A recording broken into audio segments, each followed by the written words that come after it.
Hello. It's Friday. It was leg day today. I'm done with the gym. Knocked that shit out. My testosterone progress is such right now that my muscles are growing faster than my tendons know how to cope with. So my knees hurt all the time, my elbows hurt all the time, my shoulders, don't forget about it. My wrists, forget about it. I'm gonna start working mobility into my schedule, maybe one day, eventually. It's already in my program. I just don't do it.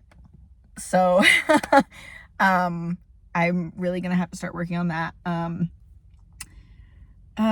Today's a good day. It's beautiful outside. I went yesterday to a rally in my hometown. Well, my hometown is a little bit outside of Salt Lake, so it's not really my hometown, but like I was basically, anyway, not the point.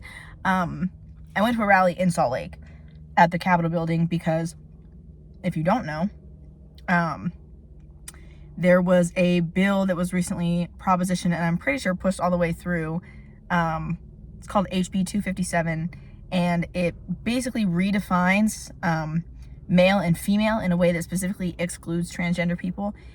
And then it's hard to describe because it's sort of vague, but it's a bathroom bill having to do with transgender people using public restrooms. And it's not in an earlier version of the bill, it was that you had to fit their definition of male to pee in the men's restroom, and same with female. But now it's like something like if somebody feels uncomfortable with somebody else that's in the restroom, then they are able to basically call the cops and get that person arrested and charged with voyeurism. You can be charged with voyeurism if you're perceived as being in the wrong bathroom in the state of Utah. So that's really sick, obviously, right? Super cool stuff. You can be you can be convicted as a registered sex offender and spend, I think it's up to like 6 months in jail. It might be 6 weeks. But I'm pretty sure it's 6 months. So that's pretty fucked up. And a lot of people have been sending me articles and talking to me about it because I'm transgender, obviously. And so I've been hearing a lot about it. And it was really depressing me yesterday, thinking about it. It was really making me feel pretty hopeless and unhappy. And not to mention that there's a bill also being pushed through right now. I don't know if this one got voted through, but there's a bill in Utah where schools would have to display the 10 commandments from the Bible in classrooms on the wall, which is just so insane. Is that not the most insane thing you've ever heard? Like, that's straight out of fucking 1984. I know that's like something that people like to throw around, that, oh, we live in dystopian fucking, but that's like for real dystopian, to have to put the 10 commandments from the Bible on a public school wall. That's a nightmare. So, yesterday I was just feeling so hopeless, and I had heard about this rally that was happening at the Capitol, but I was supposed to be at work. So I went into work for my 6 a.m. shift, but I just couldn't stop thinking about it. So I got out of work early and went with my partner to this rally, and it was really, really incredible. If you've never been to a rally or a protest, I would strongly urge you to try and do that. It's the type of thing that you can definitely go to alone. If you're feeling safe to do so. I know that it's not everybody's going to feel safe to do that. And especially if you live somewhere that is not like Salt Lake City, where the population is fairly liberal here, especially compared to the rest of the state. Obviously our government, not super liberal, but the population is pretty liberal, and it's a really, really safe state for the most part. So, I feel really safe going to that kind of thing if I had to go alone. Luckily, I've never had to, but anyway, I would really encourage you to go, even if you don't have somebody to go with, if there's something that's happening in your local government that you're passionate about and you have that opportunity. It's a really incredible, freeing experience, and it makes you feel really hopeful and really supported, and it makes you feel like way less alone than you might feel otherwise, because these types of bills for transgender people especially but for any minority, when these types of things are being passed that are gonna strip your rights away. I mean, the right to use a bathroom, that's like such a basic right. And it really does. It feels like we're going back to fucking segregation.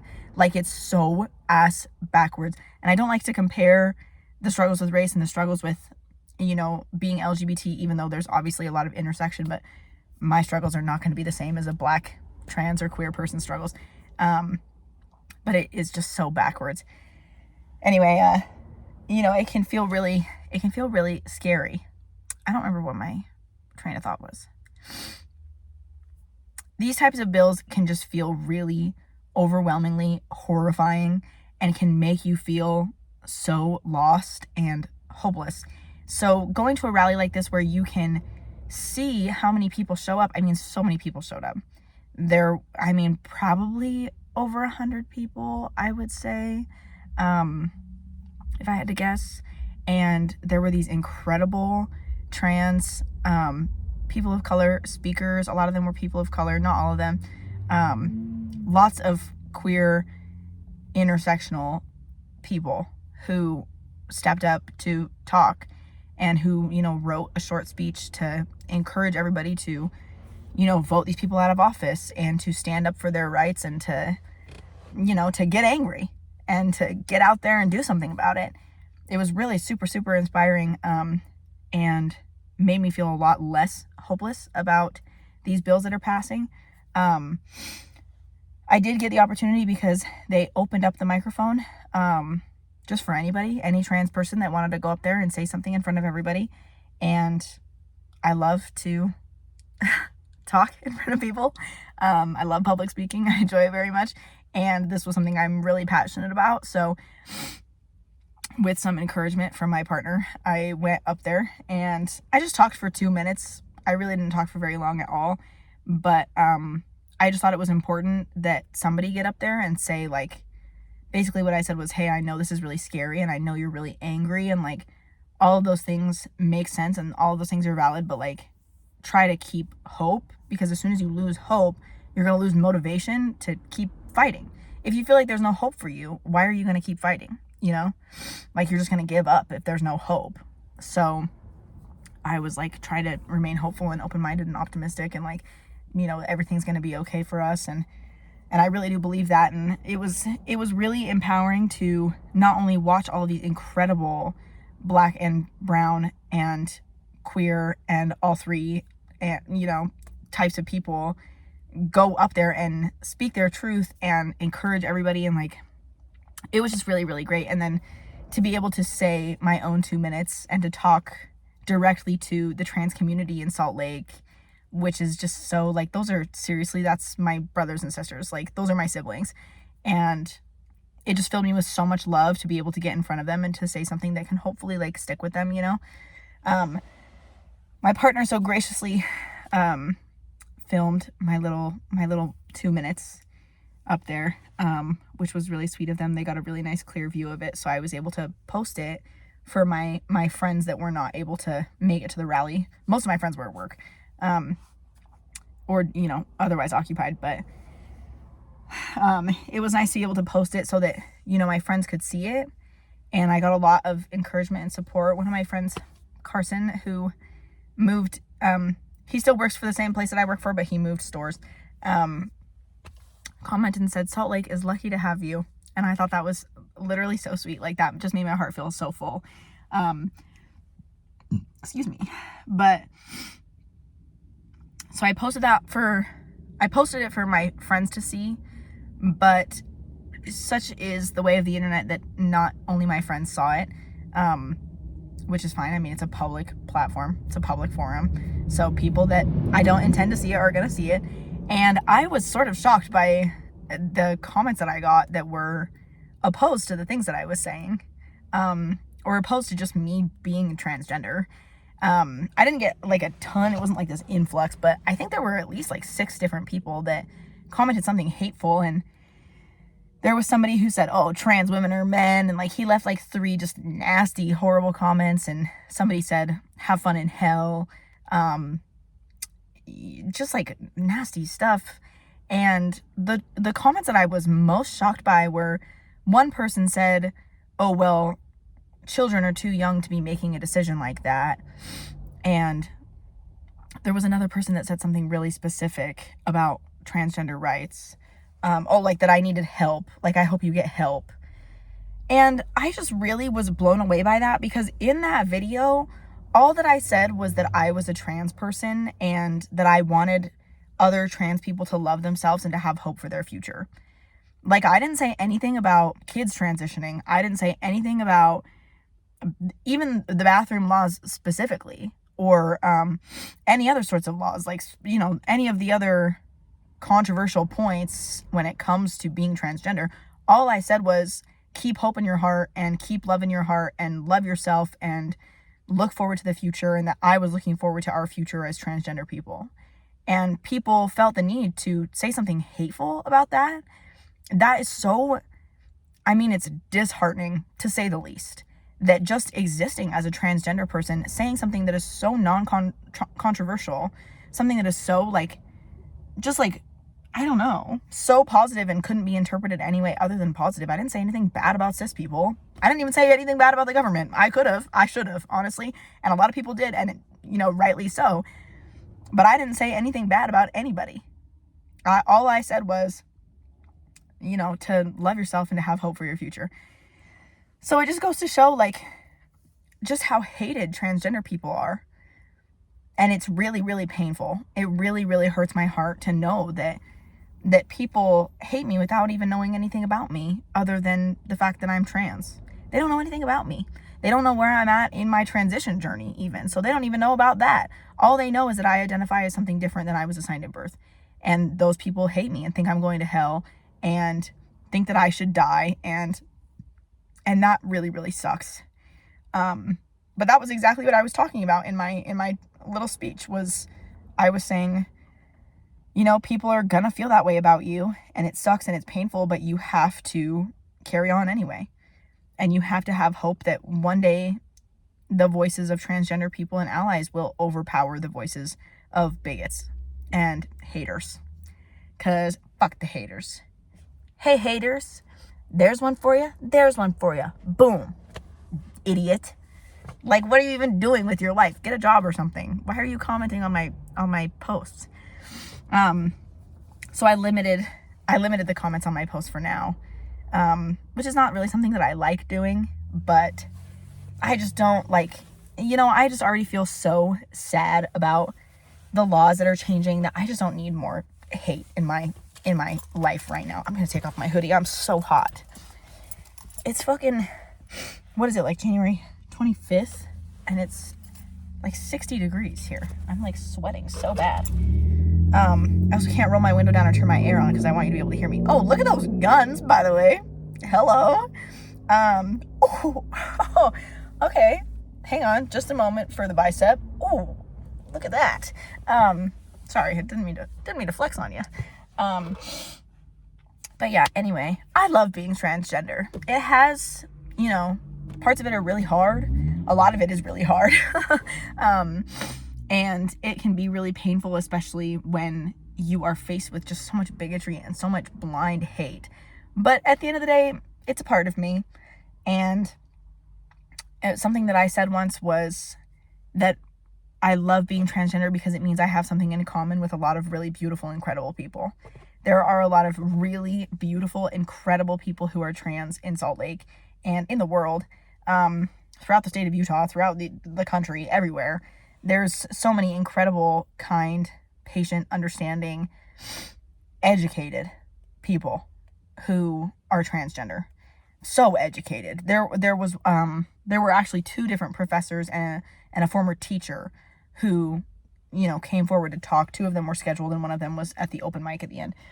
But there's these 2 professors. One of them teaches at, I want to say Utah State, but it might be Utah Valley. And she teaches a philosophy of gender class. And she came forward and just, I mean, her story is so incredible and beautiful, and her perspective and like everything she was saying about I don't know. It's just incredible to hear other trans people talk about this kind of thing because they're so smart. And it really makes me feel proud to be transgender because I'm like, I get to be a part of a community with these people who are so educated and so well-spoken and just so loving and incredible and great. So that's how I feel. That's my spiel. Okay, bars. That's how I feel. That's my spiel. I just, going to that rally was just such a really great opportunity, and I almost didn't go because when Roe v. Wade was overturned last year, which I can't even talk about because it upsets me so much, but when that happened last year, I went to a couple different protests, with my cousin and then one with my friend at the time, and it was nice to see such a large community of people who were in opposition to the change, and it was nice to be able to gather with those people. But at the same time, the protest itself to me felt very curated to be okay with the government, if that makes sense. What I mean by that is that it was very peaceful. We were very cordial. We made sure to stay at a certain distance from the Capitol. They discourage violence, which I understand. I'm not saying that organizations should necessarily encourage violence, but I do think I am of the opinion that the only way to get the attention of the government is to protest in a way that they don't like. And I think that standing on the Capitol steps with a megaphone during the hours of noon to 3 p.m. is a pretty government-approved way to protest, which is not really the point. The point is not to be peaceful and, try to get them to hear us out, because they're never going to hear us out. You do what you can and you vote for the individuals that you want to see in office, but that's really all you can do in the way of, peaceful, by the book action. And the rest sort of has to be loud, and it has to be aggressive, and it has to be, in some cases, violent. Not encouraging violence necessarily. I'm just saying that when violent protests do happen, things tend to get done. I mean, look at France and their revolutions that they have. Those are not peaceful, we're going to march with signs on the steps of the Capitol protests. Those are, we're going to throw Molotov cocktails at people protests. So, yeah. Yeah, I don't know why I'm so out of breath. I just ate a really big burrito, so that could be why. But yeah, I just wanted to talk about that a little bit because I was just going to make a reel talking about the hateful comments, but then I remembered that I do this, so I could talk about it in a longer form, which is nice. Yeah, it's really just crazy to me that I could say something that is really so non-controversial. Because it's not, you can go watch the video. My Instagram is queer.edge, queer.edge. And you can go see, it's in 2 parts, the reel on my page. And I really don't say anything controversial in there at all. I do mention that when I was a kid, I was surrounded by LDS kids who didn't understand me. And I thought that if I ever wanted to be accepted by them, then I had to change who I was, or that I could never be who, I wanted to be. But, I'm not saying there's anything wrong with LDS kids, and I'm also not saying that, I wasn't even making a statement on whether or not I think kids should be able to transition. I do, but that wasn't the point of what I was saying, you know what I mean? So, being transgender is it's such a blessing, and it makes me feel, I don't know, because I think that if I had been born a cisgendered man, who by the definition of the state of Utah had an organ that could produce sperm to what is the word? To attach to an ova, whatever. But if I had been born their definition of a male, I think that I would be a really different, I know that I would be a really different person than I am. And I think that having the perspective of somebody who was socialized as female and who identified as female for the first 19 years of my life, I think that gives me a really unique edge on manhood and what it means to be a man. And, as I'm gonna start passing more, and I already feel like my face is changing. I already, my voice is slightly changing. Not a lot, but there's a little change. Eventually I'm gonna start passing, hopefully, as a man, in public, and that comes with certain responsibilities. And especially because a lot of my friends are women and identify as women or girls. Well, I mean, they're adults, so women, I guess. I have a certain responsibility to treat them in a way that makes them feel safe and makes them feel understood. And, my internalized misogyny is something that I need to work on eliminating, or, I don't know about the word eliminating, but, I need to work on my internalized misogyny even more, because, when those things might come out of my mouth, that can hurt people in a way that is different than they would hurt people, if I still identified as a woman. So, I think the opportunity to be able to have that sort of edge and that sort of understanding of how men can affect women, because I was a woman who was affected by men for so long, I think that gives me something really special. And, even though it's hard, all of it's hard, I think it's just, I think it's great, even when it's hard. And dysphoria sucks, and having to inject myself with testosterone sometimes feels really burdensome, because I just want to have the amount of testosterone that I should have, I mean, whatever that means. But at the same time, there's that fairly popular quote about, God made me transgender so that I could participate in the act of human creation. It's the same reason he made grapes and not wine, and wheat and not bread. And I think that that's really, whether you believe in a God or not, which who knows what I believe in, but I think that is really true, that taking part in the act of human creation is something that is really special, and not everybody gets afforded that. So, if you're transgender and watching this, love you so bad. Love you so much. That's for you. If you're not transgender, fine. Thin ice, but you're fine.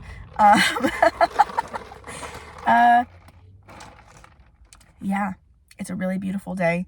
I hope that wherever you are, it's a beautiful day, and that you have a chance to go outside and sit in the sun, like I'm sort of doing right now. I'm in my car, but in the sun, nonetheless. And we're gonna keep fighting these shitty bills that really just want us to be dead. That really is what it is at the end of the day, is these senators, these people in our government just want us to stop existing. And they want to eradicate us, and that's why they make these bills so confusing, and make it so that no matter what bathroom you're in, you could get the cops called on you, and make it so that even as adults, you can't get gender affirming care, and you can't get the drugs that you need, and you can't get the surgeries that you need. They're doing that because they just want us to stop existing, but we're not going to stop existing. And eventually, these old people that are in office, those people are going to die and get voted out. And this younger generation, I have a lot of hope for them. And I think that, they're really going to change the world. I really do think that. And, I had a friend say to me, about communism, because controversial, but I do consider myself a communist or a socialist, which, maybe somebody just turned the video off because I said that. But, somebody said to me that the thing about communism is that it's a mindset that you have to have for posterity. So it's not about us, and we're not going to see a communist regime in America in our lifetime. That's not going to happen. We're not going to see a communist government in America in our lifetime, but it's not about us. It's about our, 4 or 5 generations after us.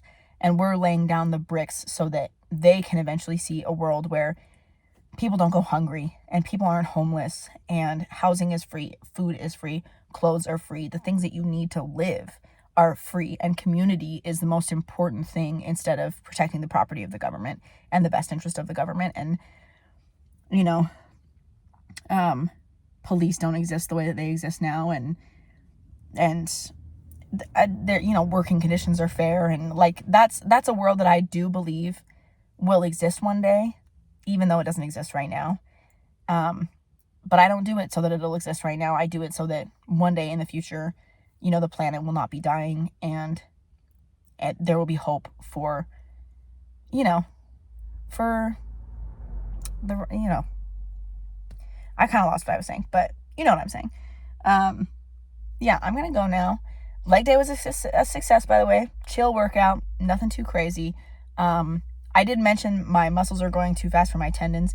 The point in me mentioning that was that I'm probably going to start working for maintenance instead of for growth.